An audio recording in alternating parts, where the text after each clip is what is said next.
വിമല ഹൃദയ പ്രതിഷ്ഠ. പരിശുദ്ധ അമ്മയുടെ വിമല ഹൃദയത്തിലേക്ക് നമ്മുടെ എല്ലാവരുടെയും ജീവിതങ്ങളെ സമർപ്പിച്ച് പ്രതിഷ്ഠിച്ച് പ്രാർത്ഥിക്കുന്ന ദിനങ്ങൾ. പൊട്ടാശ്രമത്തിൽ നിന്നും ഒരുക്കപ്പെടുന്ന ഈ ആത്മീയ ശുശ്രൂഷയിലേക്ക് എല്ലാവരെയും ഒത്തിരി സ്നേഹത്തോടെ സ്വാഗതം ചെയ്യുകയാണ്. വിശുദ്ധ യോഹന്നാൻ്റെ സുവിശേഷം 19-ാം അധ്യായം 26-ഉം 27-ഉം തിരുവചനങ്ങൾ. യേശു തൻ്റെ അമ്മയും താൻ സ്നേഹിച്ച ശിഷ്യനും അടുത്തു നിൽക്കുന്നത് കണ്ട് അമ്മയോട് പറഞ്ഞു, സ്ത്രീയെ, ഇതാ നിന്റെ മകൻ. അനന്തരം അവൻ ആ ശിഷ്യനോട് പറഞ്ഞു, ഇതാ നിന്റെ അമ്മ. അപ്പോൾ മുതൽ ആ ശിഷ്യൻ അവളെ സ്വന്തം ഭവനത്തിൽ സ്വീകരിച്ചു. നമുക്കേവർക്കും അമ്മയായി പരിശുദ്ധ കന്യകാമറിയത്തെ പിതാവായ ദൈവം പുത്രനായ യേശു ക്രിസ്തുവിലൂടെ സമ്മാനിച്ചു. ഈ പരിശുദ്ധ അമ്മയോട് ചേർന്ന് നമ്മൾ പ്രാർത്ഥിക്കുമ്പോൾ അമ്മയുടെ മാധ്യസ്ഥത്തിന് വലിയ ശക്തിയുണ്ട്. അമ്മയുടെ വിമല ഹൃദയത്തിലേക്ക് നമ്മളെ പ്രതിഷ്ഠിച്ച് പ്രാർത്ഥിക്കുമ്പോൾ നമുക്ക് വലിയ ദൈവീക സംരക്ഷണം അമ്മ വാഗ്ദാനം ചെയ്യുന്നുണ്ട്. പ്രിയമുള്ളവരെ, കത്തോലിക്ക സഭ അംഗീകരിച്ചിരിക്കുന്ന ഔദ്യോഗികമായ ഒരു ശുശ്രൂഷയാണ് വിമല ഹൃദയ പ്രതിഷ്ഠ. പരിശുദ്ധ അമ്മയുടെ ഏതെങ്കിലും ഒരു തിരുനാളിനോട് ഒരുക്കമായിട്ട് ചെയ്യുന്ന ശുശ്രൂഷ. തിരുനാൾ ദിനത്തിൽ, പരിശുദ്ധ അമ്മയുടെ തിരുനാൾ ദിനത്തിൽ അമ്മയുടെ വിമല ഹൃദയത്തിലേക്ക് നമ്മളെ സമർപ്പിച്ച് പ്രാർത്ഥിക്കുന്നു, പ്രതിഷ്ഠിച്ച് പ്രാർത്ഥിക്കുന്നു. അതിൻ്റെ പിന്നിലുള്ള 33 ദിനങ്ങളിൽ പ്രാർത്ഥിച്ച് ഒരുങ്ങിയിട്ടാണ് നമ്മളെ തന്നെ സമർപ്പിക്കുന്നത്.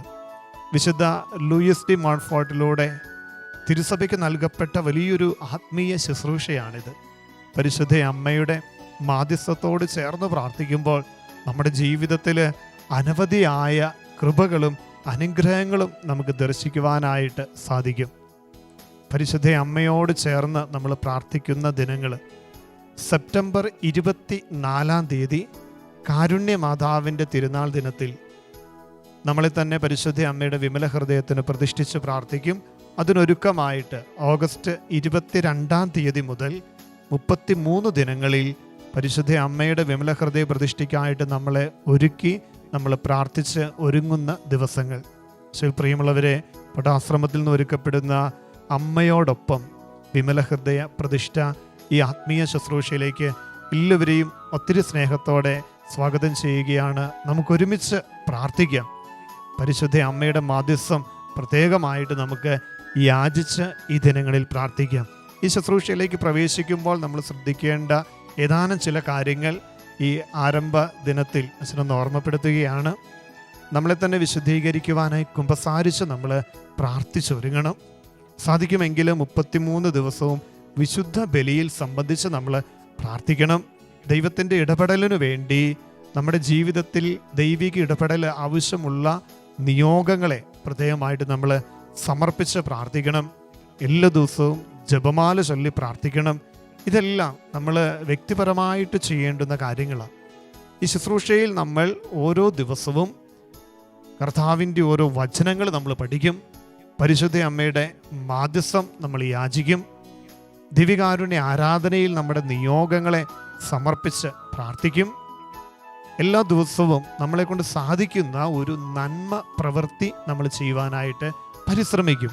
അപ്പം ഇങ്ങനെ നമ്മുടെ വ്യക്തി ജീവിതത്തെ വിശുദ്ധീകരിച്ച് പരിശുദ്ധ അമ്മയിലൂടെ നമ്മളെ തന്നെ ദൈവകരങ്ങളിലേക്ക് നമ്മൾ സമർപ്പിച്ച് പ്രാർത്ഥിക്കുന്ന ദിവസങ്ങളാണ്. 4 ഘട്ടങ്ങളായിട്ടാണ് ഈ 33 ദിവസത്തെ പ്രാർത്ഥനകളെ നമ്മൾ ക്രമീകരിക്കുന്നത്. ആദ്യത്തെ ഘട്ടം 12 ദിനങ്ങൾ നമ്മളെ തന്നെ വിശുദ്ധീകരിക്കുന്ന ദിനങ്ങളാണ്. രണ്ടാമത്തെ ഘട്ടം 7 ദിനങ്ങൾ പരിശുദ്ധാത്മാവിൻ്റെ നിറവിന് വേണ്ടി നമ്മൾ പ്രാർത്ഥിക്കും.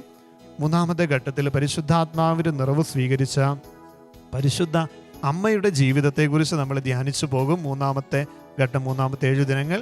അവസാനത്തെ 7 ദിനങ്ങൾ ഈശോയുമായിട്ടുള്ള ഒരു ബന്ധത്തിലേക്ക് നമ്മൾ നടന്നെടുക്കുവാനായിട്ട് പരിശ്രമിക്കുന്ന ദിനങ്ങൾ. ഇങ്ങനെയാണ് 33 ദിനങ്ങളിലെ ശുശ്രൂഷകളെ നമ്മൾ ക്രമീകരിക്കുന്നത്. പ്രിയമുള്ളവരെ, നമുക്ക് നന്നായിട്ട് പ്രാർത്ഥിക്കണം. നിങ്ങളുടെ പ്രാർത്ഥനാ നിയോഗങ്ങൾ ഇവിടെ കാണുന്ന ഫോൺ നമ്പറിലേക്ക് നിങ്ങൾ അയച്ചു തന്നാൽ പട്ടാശ്രമത്തിലെ മധ്യസ്ഥ പ്രാർത്ഥന ഗ്രൂപ്പിൽ, ഹോളി ഫയർ മിനിസ്ട്രിയിലെ മധ്യസ്ഥ പ്രാർത്ഥന ഗ്രൂപ്പുകളിൽ നിങ്ങൾക്കായി പ്രത്യേകമായിട്ട് പ്രാർത്ഥിക്കുന്നതാണ്. നിയോഗങ്ങൾക്ക് വേണ്ടി നിങ്ങൾക്ക് ഈ കാണുന്ന നമ്പറുകളിലേക്ക് നിങ്ങളുടെ പ്രാർത്ഥന നിയോഗങ്ങളെ അയക്കാം. നമുക്കൊരുമിച്ച് പരിശുദ്ധ അമ്മയോടൊപ്പം പ്രാർത്ഥിച്ച് അമ്മയുടെ മാധ്യസ്ഥം യാചിച്ച് അമ്മ തൻ്റെ കുഞ്ഞുങ്ങളെല്ലാവരെയും തൻ്റെ നീലമേലങ്കിയിൽ പൊതിയുന്ന വലിയൊരു ആത്മീയ സംരക്ഷണത്തിൻ്റെ ദിനങ്ങളിലൂടെ നമ്മൾ കടന്നു പോകാൻ പോവുകയാണ്. അപ്പം നമുക്ക് പ്രത്യേകമായിട്ട് പ്രാർത്ഥിച്ചൊരുങ്ങാം. പരിശുദ്ധ അമ്മയുടെ വലിയ മാധ്യസ്ഥം നമ്മുടെ എല്ലാവരുടെയും കൂടെ വരും ദിനങ്ങളിൽ ഉണ്ടാകട്ടെ. ദൈവകൃപകളിലേക്ക് അമ്മ നമ്മളെ കൈപിടിച്ച് നയിക്കും. തീർച്ചയാണ് അമ്മയുടെ മാധ്യസ്ഥം ഈശോ തള്ളിക്കളയുകയില്ല. പ്രാർത്ഥിച്ചൊരുങ്ങി നമ്മുടെ നിയോഗങ്ങളെ സമർപ്പിച്ച് 33 ദിനങ്ങൾ നമ്മളെ തന്നെ വിശുദ്ധീകരിച്ച് പരിശുദ്ധ അമ്മയുടെ വിമല ഹൃദയത്തിലേക്ക് നമ്മളെ പ്രതിഷ്ഠിച്ച് നമ്മൾ പ്രാർത്ഥിക്കുന്നു. അമ്മയോടൊപ്പം നിങ്ങളുടെ പ്രിയപ്പെട്ടവർക്ക് ഈ ശുശ്രൂഷയെക്കുറിച്ച് പറഞ്ഞു കൊടുക്കണം. പരമാവധി ആളുകളിലേക്ക് ഈ ശുശ്രൂഷ എത്തിക്കുവാനായിട്ട് പരിശ്രമിക്കണം. അതും ഒരു നന്മയുടെ പ്രവൃത്തിയായിട്ട് നമുക്ക് കാണാം. അമ്മയുടെ മാധ്യസ്ഥം നമ്മുടെ കൂടെ ഉണ്ടാകട്ടെ. ഈശോ നമ്മളെല്ലാവരെയും സമൃദ്ധമായിട്ട് ഈ ദിനങ്ങളിൽ അനുഗ്രഹിക്കട്ടെ. പടാശ്രമത്തിൽ നിന്ന് നിങ്ങൾക്കെല്ലാ പ്രാർത്ഥനകളും ആശംസകളും. നമ്മുടെ കർത്താവ് ഈശോ മിശിഹായുടെ കൃപയും പിതാവായ ദൈവത്തിൻ്റെ സ്നേഹവും പരിശുദ്ധാത്മാവിൻ്റെ സംസർഗവും നമ്മെല്ലാവരോടും കൂടെ ഉണ്ടാകട്ടെ, ഇപ്പോഴും എപ്പോഴും എന്നേക്കും. ആമേൻ.